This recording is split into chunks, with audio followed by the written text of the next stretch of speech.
Castelo forte é o nosso Deus, escudo e boa espada. Bom dia, que alegria a gente poder se encontrar de novo nesta manhã para esse tempo de palavra, onde nós temos acompanhado nos últimos domingos algumas reflexões sobre o Pai Nosso.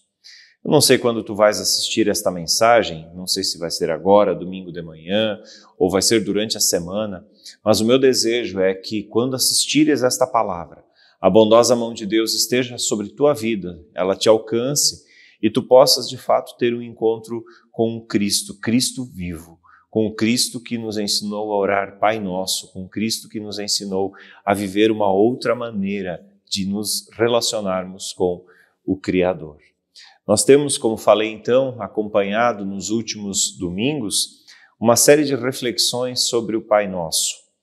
E hoje nós queremos então olhar para a terceira petição, que diz assim: seja feita a tua vontade, assim na terra como no céu.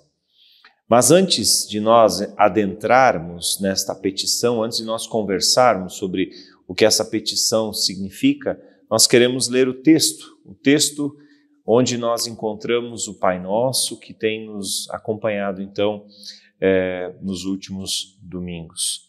Muitas pessoas que não conhecem tão a fundo a Sagrada Escritura sequer sabem que a oração do Pai Nosso está na Bíblia, que a oração foi ensinada por Jesus e está registrada no texto sagrado. Assim como muitos também acreditam que o credo apostólico, o credo dos apóstolos também está na Bíblia, e este não está na Bíblia. O credo apostólico é um texto extra-bíblico, muito antigo também, mas que não está na Sagrada Escritura, mas que está baseado na Sagrada Escritura, que reflete a doutrina cristã, que reflete a teologia cristã. Mas vamos ao texto então do Pai Nosso, tal qual nós o encontramos no Evangelho de Mateus, no capítulo 6, nos versículos 9 e seguintes. Diz assim: portanto, orem da seguinte forma: Pai nosso que estás no céu, santificado seja o teu nome. Venha o teu reino, seja feita a tua vontade, assim na terra como no céu. Dá-nos hoje o pão para este dia e perdoa nossas dívidas, assim como perdoamos os nossos devedores. E não nos deixes cair em tentação, mas livra-nos do mal, pois teu é o reino, o poder e a glória para sempre. Amém. Esse é o texto do Pai Nosso, esse é o texto de acordo com o Evangelho segundo Mateus. Muito bem, a terceira petição do Pai Nosso nos diz: seja feita a tua vontade, assim na terra como no céu. Nós vimos que para compreendermos, para entendermos a chave de leitura, a chave de compreensão do Pai Nosso é a palavra Pai, Abba. Pai, Abba, Paizinho querido, Pai amado, Pai meu, Pai próximo, Pai que me ama, Pai que se importa, um Pai que está perto. E esse Pai que está perto, esse Pai que não é um Deus distante, desconhecido, quem quiser saber mais sobre a palavra Abba, volta aí nas outras pregações no YouTube da comunidade ou no Facebook da comunidade, pode conferir lá estão as outras pregações em que nós conversamos sobre a palavra Pai. A chave de leitura, a chave de compreensão da oração do Pai Nosso é a palavra Pai. E aqui então nós dizemos: Pai, tua vontade seja feita, assim na terra como no céu. A primeira coisa que nós precisamos constatar a partir desta petição é que a vontade de Deus ela é soberana. Aliás, o nosso Deus é um Deus soberano. O nosso Deus é um Deus soberano na terra, mas também no céu. Um Deus que não existe outro igual, não existe outro acima, ele é soberano, ele é o Senhor absoluto, ele é o Senhor que está acima de toda e qualquer coisa. E a Bíblia reflete isso muito bem quando nos diz no Salmo 24:1, do Senhor é a terra e tudo o que nela contém. Do Senhor é a terra e todos os habitantes lhe pertencem. Do Senhor é a terra e tudo que há nela. Salmo 24:1. O Salmo 19:1 ainda diz: os céus proclamam a glória de Deus. Então, a vontade soberana de Deus, ela extrapola, ela é soberana, afinal. Nosso Deus é um Deus soberano. Nosso Deus é um Deus que não há outro igual, não há outro semelhante. Ele é único, ele é o Deus soberano na terra, mas também no céu. Por isso, a vontade soberana de Deus é a vontade soberana de Deus. Essa é a primeira constatação, esse é o nosso ponto de partida. É a partir daqui que nós queremos continuar refletindo, a partir desta terceira petição. O ser humano, a criatura de Deus, não pode ofuscar a grandeza, a vontade de Deus. A vontade de Deus, ela é soberana, acima da nossa vontade. Embora nós, às vezes, queiramos dar ordens a Deus, dizendo faça isso, faça aquilo outro, me socorre, me ajuda. Ainda assim, a vontade de Deus é soberana. E se Deus faz algo por nós, se Deus faz algo em nosso favor, se Deus nos acode, se Deus nos socorre, não é por merecimento nosso, mas é por absoluta graça e misericórdia de Deus pela sua criatura, no caso, o ser humano. Ninguém jamais pode ofuscar a vontade de Deus. Ninguém jamais pode ofuscar a vontade do Senhor. O ser humano, ele não pode jamais se arrogar o direito de querer dar ordens a Deus, porque ele é o Deus que tem a vontade soberana. Aí nós precisamos fazer uma pergunta que começa a surgir talvez no teu e no meu coração. Tudo o que acontece ao ser humano é vontade de Deus? Essa pergunta, ela de alguma forma, ela está na ideia fundante de muitos pensamentos de pessoas que estão passando por situações de dificuldade. Quando, por exemplo, dizem, Deus quis assim. Deus quis que eu ficasse doente, Deus quis que passássemos por isso, Deus quis que nós vivêssemos essa ou aquela situação. Tudo que acontece, será que é vontade de Deus? Tudo que nos acontece é vontade de Deus? Se fosse assim, então nós teríamos margem para crermos na predestinação. Está reservado isso, está reservado aquilo. Só que aí teríamos um grande problema, porque como é que nós vamos falar de um Deus de amor se para alguns ele reserva sofrimento, dor e para outros alegria, bem-estar, bonança? Nem tudo que acontece ao ser humano é vontade de Deus. Nem tudo que acontece a ti e a mim é vontade de Deus. Nem tudo. Em se tratando de sofrimento humano, em se tratando de situações de sofrimento, existem coisas que carecem de uma explicação, que carecem de um sentido. Por exemplo, alguém que a vida toda praticou atividade física, teve uma alimentação equilibrada, cuidou dos industrializados, cuidou com corantes, com conservantes, enfim, viveu uma vida exemplar, altamente regrada no quesito alimentação, no quesito atividade física. E de uma hora para outra percebe-se, encontra-se doente de uma doença letal, fatal. E aí ele diz, mas por quê? E talvez um outro que teria todos os motivos para desenvolver a mesma doença morre em ditosa velhice sem sequer ter tido gripe. São as inconsistências, as incoerências, são as questões que carecem de uma explicação. Então, nem tudo que nos acontece porque Deus quer. Deus não quer o sofrimento humano, Deus não quer a dor humana, Deus não quer a morte, Deus não quer choro humano. Nós vivemos tudo isso porque vivemos num mundo que carece da glória de Deus, como diz no Novo Testamento. Nós vivemos tudo isso porque a humanidade, em algum momento da história, se afastou de Deus. E quando a humanidade está longe de Deus, ela está jogada de alguma forma para dentro de um mundo tomado pelo mal, pelo pecado, tomado pela separação de Deus. E vivendo separado de Deus, o ser humano experimenta toda sorte de sofrimento, de tragédia, de tristeza, de dor, toda sorte de problemas. Vivemos num mundo que está vivendo momentos difíceis, não porque Deus quer, mas porque nós estamos vivendo na condição de separados do Senhor. E pode ver, quando o ser humano lá no Jardim do Éden tomou a decisão de se separar de Deus, começou um monte de desgraça na vida de Israel, um monte de desgraça na vida do povo de Deus, um monte de desgraça na vida de Adão e Eva. Nem tudo que acontece é da vontade de Deus.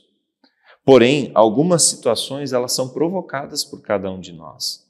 Por exemplo, voltando à questão daquela pessoa altamente regrada e disciplinada na atividade física, na alimentação, mas que vive altamente estressada. Ela pode desenvolver uma doença que aquele que consegue lidar com o estresse de uma outra maneira, talvez não vá desenvolver. O ser humano vive na condição de separado de Deus e por isso algumas coisas carecem de explicação. Eu também não tenho a resposta para uma série de perguntas que eu tenho quando o assunto é dor humana. Mas eu sei também que muitas das tragédias que nos sobrevêm são provocadas por nós. E aí vem a pergunta, qual é a vontade de Deus afinal? Qual é a vontade de Deus afinal? O que Deus deseja para o ser humano? O que Deus deseja para cada um de nós? E aí nós encontramos a resposta no Evangelho de Mateus, o capítulo 22, os versículos 36 a 40, que nos dizem o seguinte: alguém perguntando a Jesus sobre o maior dos mandamentos, o assunto era esse, os mandamentos, e alguém pergunta para Jesus qual é o maior dos mandamentos. E aí Jesus diz assim, o texto nos diz assim, alguém pergunta, mestre, qual é o mandamento mais importante da lei de Moisés? E Jesus responde, ame o Senhor seu Deus de todo o seu coração, de toda a sua alma, de toda a sua mente. Este é o primeiro e maior mandamento. O segundo, igualmente importante, é ame o seu próximo como a si mesmo. Toda a lei e todas as exigências dos profetas se baseiam nesses dois mandamentos. Texto de Mateus, capítulo 22, versículos 36 a 40. Jesus expressa aqui de maneira muito clara qual é a vontade de Deus. Se saíssemos por aí perguntando, escuta, qual é a vontade de Deus? A vontade de Deus é que a gente viva de acordo com aquilo que a Bíblia diz. Mas a Bíblia também diz coisas que a gente pode usar para legitimar uma matança, a gente pode legitimar adultério, a gente pode legitimar um monte de coisas. Por quê? Porque a Bíblia nos fala de um monte de situações.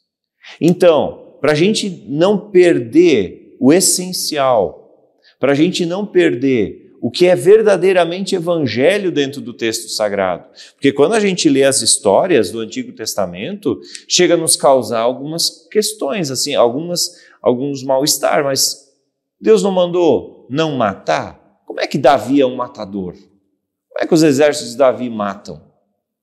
Deus não mandou ser fiel à sua esposa? Como é que Salomão tem 300 mulheres e 700 concubinas?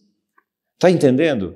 Então a gente não pode simplesmente dizer, é a palavra de Deus, mas dentro da palavra de Deus, onde está verdadeiramente a vontade de Deus? E a vontade de Deus foi resumida por Jesus em 2 grandes mandamentos, dificílimos de se viver, não há dúvida disso, mas que são fundamentais, que nós os entendamos e nós vivamos a partir deles.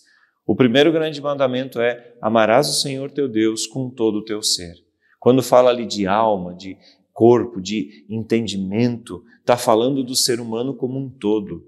Nós somos massa, nós somos matéria, nós somos um corpo, nós somos emoção, mas nós também somos razão. Isso tudo forma o nosso ser. E, portanto, o desejo de Deus é que nós amemos a Deus com todo o nosso ser, com todo o nosso eu, com toda a nossa razão, com as nossas emoções, com o nosso corpo, com a nossa existência como um todo. Amar a Deus como um todo, na integralidade. Eu não amo a Deus apenas com as minhas emoções, eu amo a Deus também com a minha razão. Eu amo a Deus também com as minhas habilidades físicas, eu amo a Deus também com o meu corpo como um culto, meu corpo como uma adoração a Deus, meu corpo como um lugar da morada de Deus, um lugar que Deus toma na sua totalidade. E amarás o teu próximo como a ti mesmo. O amor que eu tenho por mim precisa ser refletido para o meu eu. Só que tem um detalhe, fazer a vontade de Deus, que é amar o próximo, significa também eu estar permeado por Deus de tal forma que eu consiga demonstrar amor e misericórdia pelo meu próximo. São basicamente duas vontades de Deus para a nossa vida. Basicamente duas, que nós amemos a Deus de todo o coração e nós amemos o nosso próximo. Só que a gente só consegue amar o próximo se a gente se sente amado por Deus, se a gente se sente perdoado por Deus, se as nossas emoções foram retrabalhadas e ressignificadas por Deus, se a gente conseguiu entender o Evangelho com a nossa razão, entender que a cruz não foi loucura de Jesus, que a cruz não foi um sacrifício qualquer, que não é apenas um relato histórico, mas isso aconteceu por mim e aconteceu por quê? A gente só consegue amar o próximo quando Deus consegue tomar todo o nosso ser e perpassar todo o nosso ser, toda a nossa existência, todas as nossas emoções, todas as nossas lembranças, todas as nossas dores, todas as nossas alegrias, todos os nossos sofrimentos. Jesus perpassando, o Espírito do Senhor perpassando, perscrutando, trazendo cura, trazendo restauração, trazendo uma nova existência. E aí sim eu vou amar meu próximo. Mas o amor ao próximo verdadeiramente só é experimentado a partir de Cristo.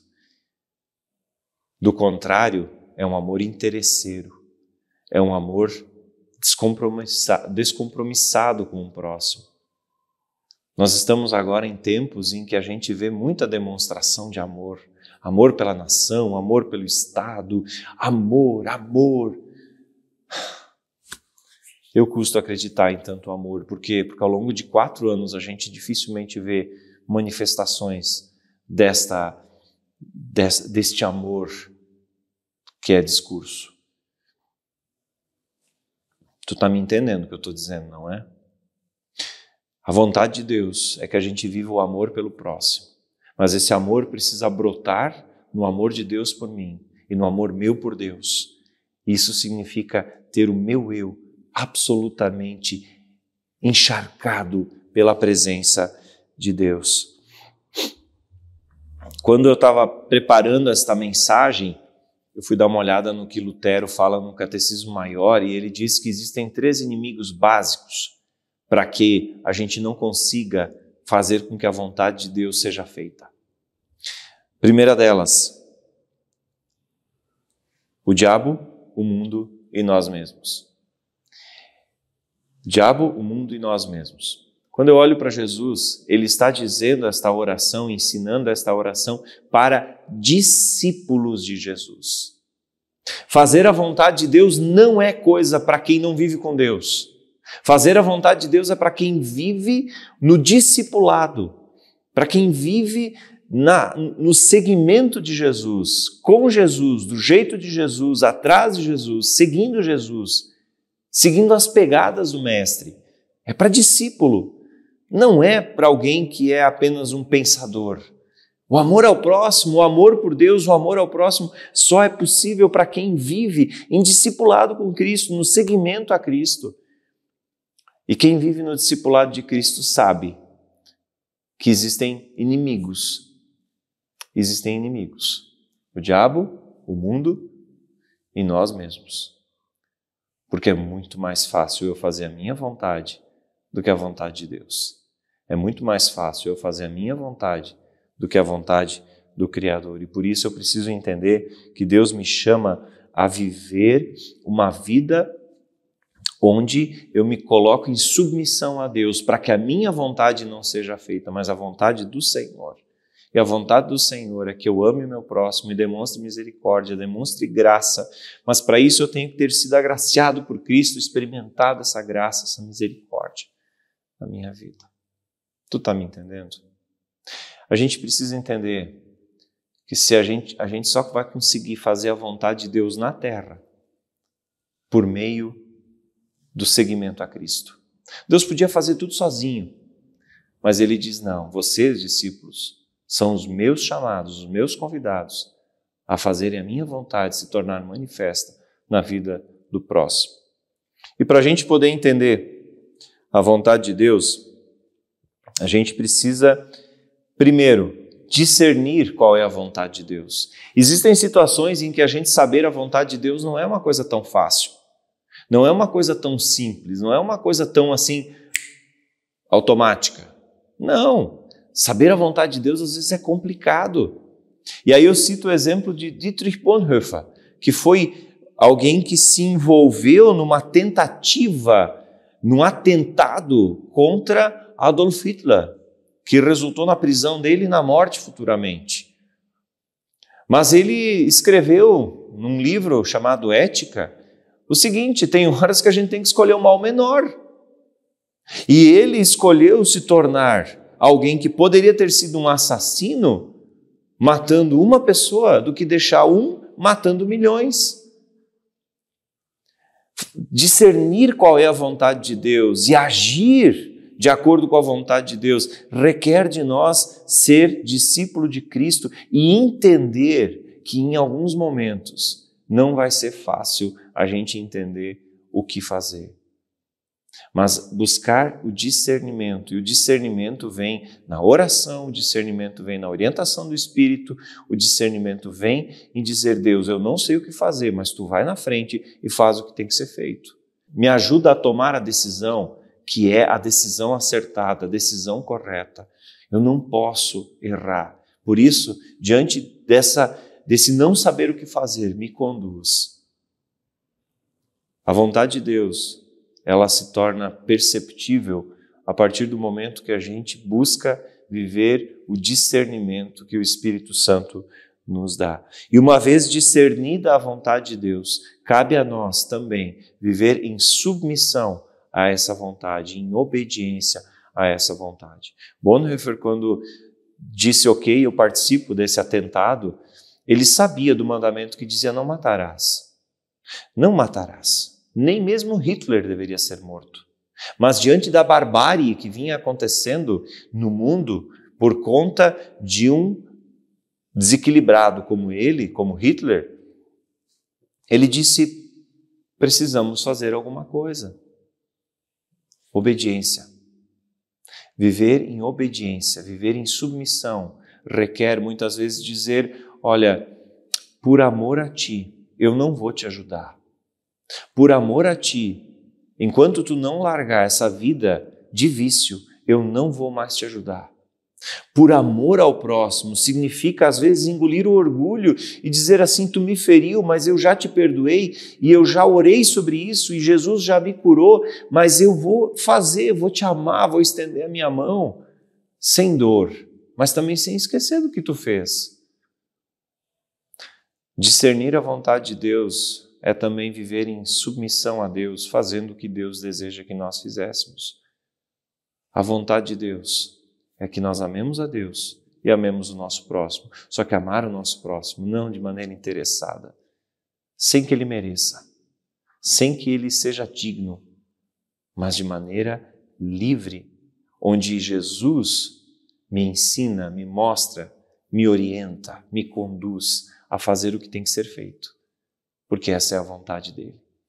E a vontade de Deus, com isso eu quero também chegar ao final desta meditação. A vontade de Deus nunca é para a desunião, nunca é para a divisão, nunca é para a briga, para a confusão. A vontade de Deus sempre é a união, é sempre a paz, é sempre o estar de bem, mas não a qualquer custo. Esse que é o grande detalhe. Se possível, a paz, sempre, mas não a qualquer custo, porque existem princípios que não podem ser quebrados. O princípio do amor a Deus em primeiro lugar. Por amor a Deus, por amor ao meu Criador, eu não posso ser conivente com algumas situações. Então, nossa caminhada, ela se divide aqui. Mas a gente está vivendo um tempo em que a gente vê cristãos se dividindo, saindo, simplesmente rompendo por motivos que certamente Deus não se agrada. A vontade de Deus nunca é para o mal, é sempre para o bem, sempre para aquilo que é o plano de Deus, para o homem, para a mulher, para o casamento, para a família, para o esposo, para a esposa, para o menino, para a menina. A vontade de Deus sempre é o bem da sua criação, mas não um bem a qualquer custo, não um bem sem princípios, mas um bem onde a glória, a majestade, o louvor, o Deus de glória seja exaltado e seja reconhecido como o soberano, aquele que tem no céu e na terra a sua vontade absoluta. Deus abençoe tua vida, Deus guarde a ti, que esta palavra continue reverberando no teu coração, na tua mente, que tu continues refletindo o que ela tem a nos dizer. Ela é muito ampla, ela é muito profunda, a gente não poderia aqui em 25, 30 minutos expor toda a profundidade, mas são algumas ideias, algumas reflexões, alguns impulsos para a tua vida. Deus guarde e cuide a ti. Um abraço bem apertado e na semana que vem a gente continua refletindo sobre o Pai Nosso a partir da quarta petição. Deus abençoe tua vida e até na semana que vem.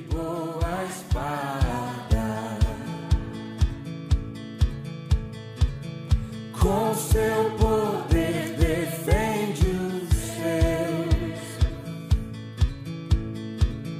a sua igreja amada, com força e com furor, nos prova o tentador, com artimanhas traz e astúcias infernais. Iguais não há na terra.